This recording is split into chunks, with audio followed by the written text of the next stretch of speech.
श्रोतेहो नमस्कार. गाव शिवार कथांमधून आज पुढचं पाऊल. लेखिका विद्या खामकर. तलावाच्या पलीकडं छोटंसं पण सुंदर असं माझं गाव. गावाच्या वेशीतून सरळ आत आलं की पारापासून गेलेले 5-6 रस्ते गल्लीत जाणारे. वाण्यांची गल्ली, पाटील गल्ली, कुंभार गल्ली आणि वरच्या बाजूला हरिजनवाडा. त्याच्या पलीकडं पोवारांची गल्ली. पोवार गल्लीत जेमतेम 5-6 घरं. पण त्या 5-6 घरात उठून दिसणारं घर बायजाकाचं. हां, बायजाका आपल्या तरुण पोरीसोबत त्या घरात राहायची. 40शी ओलांडलेली बायजाका समोरून गेली की नाही म्हणणाऱ्याचीही नजर तिच्यावरून हटणार नाही अशी देखणी. बायजाकाचं छोटंसं घर. घरासमोर स्वच्छ अंगण, नाही म्हणायला का होईना गुंठाभर शेतजमीन एवढंच तिच्या पदरी होतं. आई आजीकडून वंश परंपरेनं चालत आलेली जोगव्याची परडी ती पुढं चालवत होती. अर्थात ती जोगती नव्हती. हातात परडी घेऊन जोगवा मागून आपली उपजीविका ती चालवत होती. कोणीतरी कामाला बोलवलं तर मोलमजुरी करायची, नाहीतर जोगवा मागूनच पोट भरायची. हा तिचा नित्यक्रम. वर्षानुवर्षे हे असंच सुरू होतं. मंजुळा बायजाकाची नुकतंच 16व्या वर्षात पदार्पण केलेली पोरगी. बापाच्या नावाचा पत्ता नाही, पण बायजाकानं मोठ्या हिमतीनं तिला मोठी केली होती. नावाप्रमाणे ती पोर देखणी आणि गुणी होती. घरकामात पटाईत असणारी मंजुळा सगळी कामं आवडीनं करायची. गावात असलेल्या जिल्हा परिषदेच्या शाळेत 7वीपर्यंत शिकलेली. पुढचं शिक्षण 10 किलोमीटर अंतरावर असलेल्या शाळेत जाऊन पूर्ण करावं लागत होतं. मात्र बायजाकानं भीतीनं तिची शाळा 7वीपर्यंतच थांबवलेली. आपल्या पोरीनं शिकावं, मोठं व्हावं असं तिलाही वाटायचं. आपल्या वाट्याला आलेले भोग तिच्या वाट्याला नकोत असं तिला मनोमन वाटायचं. पण रूपानं सुंदर असणाऱ्या आपल्या पोरीला वाईट नजरेपासून वाचवण्यासाठी तिनं तिचं शिक्षण बंद केलं. मंजुळा वयात आली होती. घराण्याच्या परंपरेनुसार तिचीही आता घुंगरू पूजा करायला हवी होती. गावातील बड्या धेंडांच्या नजरा मंजुळावर पडल्या होत्या. मंजुळाच्या घुंगरू पूजनाच्या विचारणा बायजाकाला सुरू होत्या. बायजाकाही हतबल होती. रूढी आणि परंपरेनुसार चालत आलेली पण अंधश्रद्धेत गुरपडलेली ही घुंगरू पूजा. अर्थात उपवर झालेल्या देवदासीच्या मुलीच्या घुंगराची पूजा करून त्या मुलीला गावातील सदन व्यक्तीचं दास्यत्व पत्करायला लावायचं आणि तिनं आयुष्यभर त्याची भोगवस्तू म्हणून राहायचं. आपण हे सोसलं. आपल्या मुलीच्याही वाट्याला तेच येणार या काळजीत बायजाका होती. मंजुळाला नेहमी एक प्रश्न पडायचा, इतर मुलांच्या नावासमोर बापाचं नाव आणि माझ्या नावासमोर आईचं का?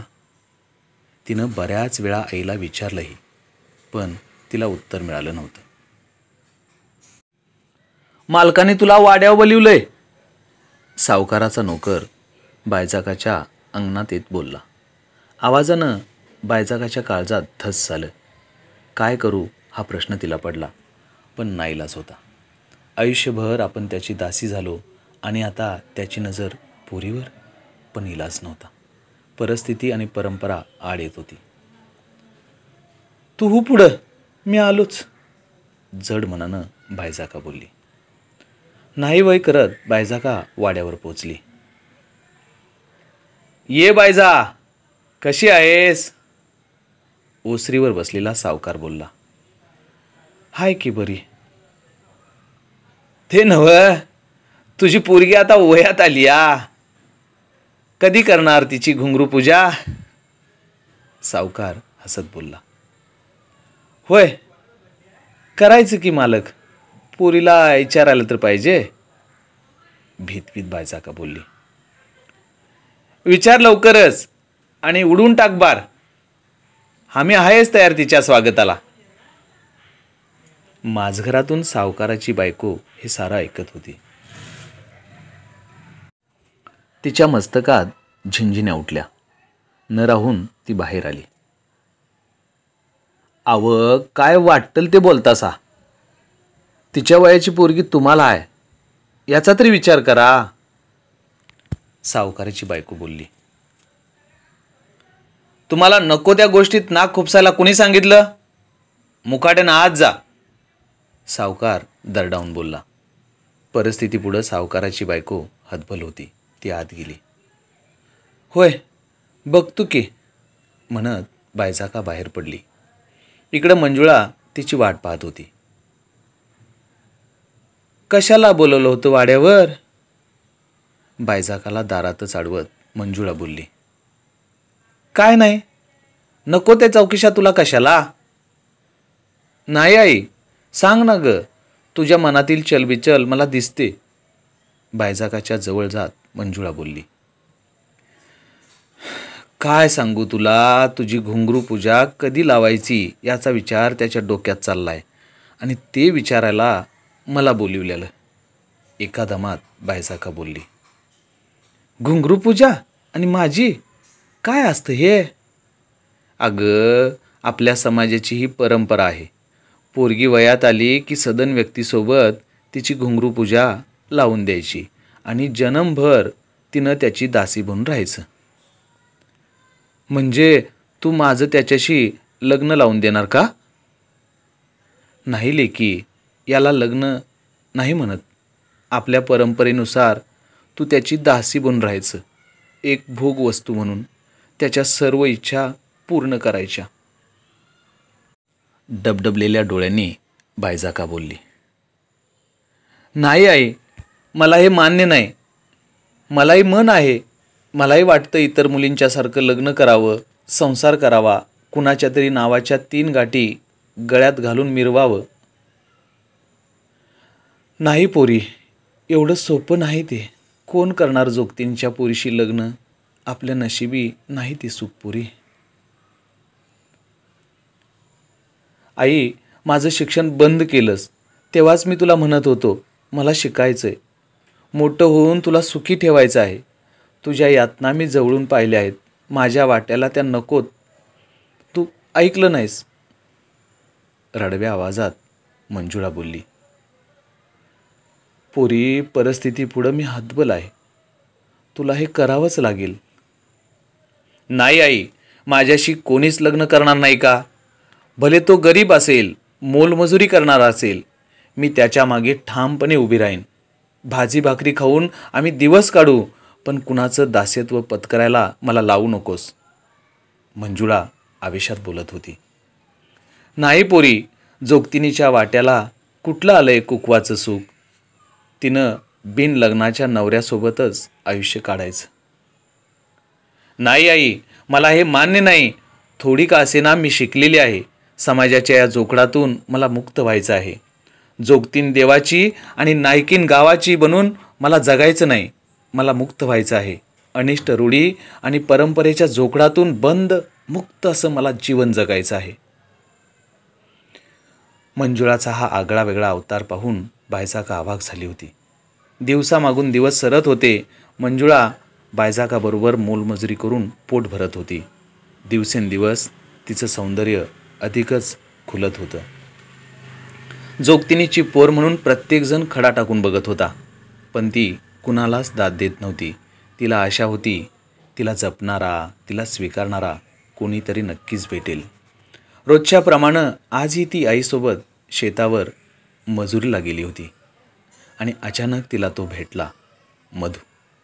उंचापुरा, धिप्पाड शरीराचा, लात मारील तिथं पाणी काढण्याची रग ज्याच्यात होती, तो शिंद्यांचा मधू.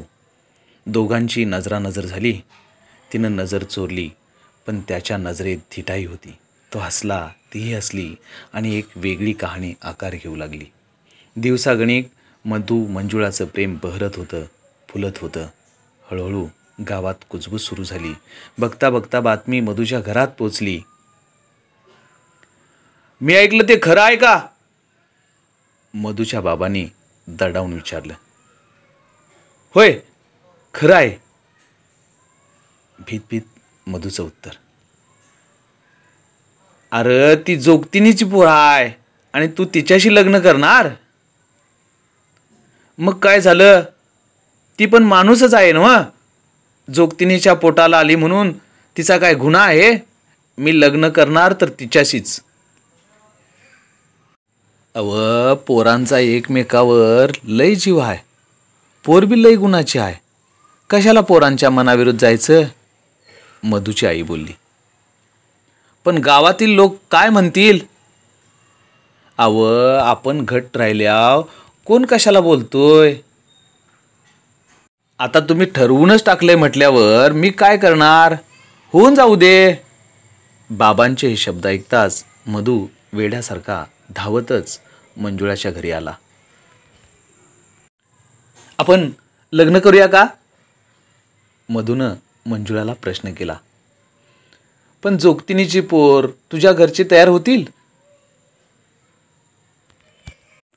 माझ्या जागी तू असतीस तर काय केलं असतंस? आणि आपण जातीनं वेगळं आहोत. तू असशील जोगतिनीची पोर, पण आपण लग्न करतोय, गुन्हा करत नाही. आणि आत्ताच माझ्या घरच्यांनीही परवानगी दिली आहे. मंजुळाचा हात हातात घेऊन मधू बोलला. हो, मी आहे तयार. मलाही समाजाला दाखवून द्यायचं आहे. अनिष्ट रूढी आणि परंपरेचं जोखड दूर करून जोगतिनीच्या पोरीनं लग्न केलं. सनई चौघडे वाजत होते. मधू मंजुळाच्या लग्नाची घाई सुरू होती. ज्यांना नको होतं ते नावं ठेवत होते. पण काही जाणकार मात्र मधू मंजुळाचं कौतुक करत होते. अखेर दोघांच्या डोक्यावर अक्षता पडल्या. जोगतीन जोखडातून मुक्त झाली, नव्या समाजाला नवी दिशा देण्यासाठी.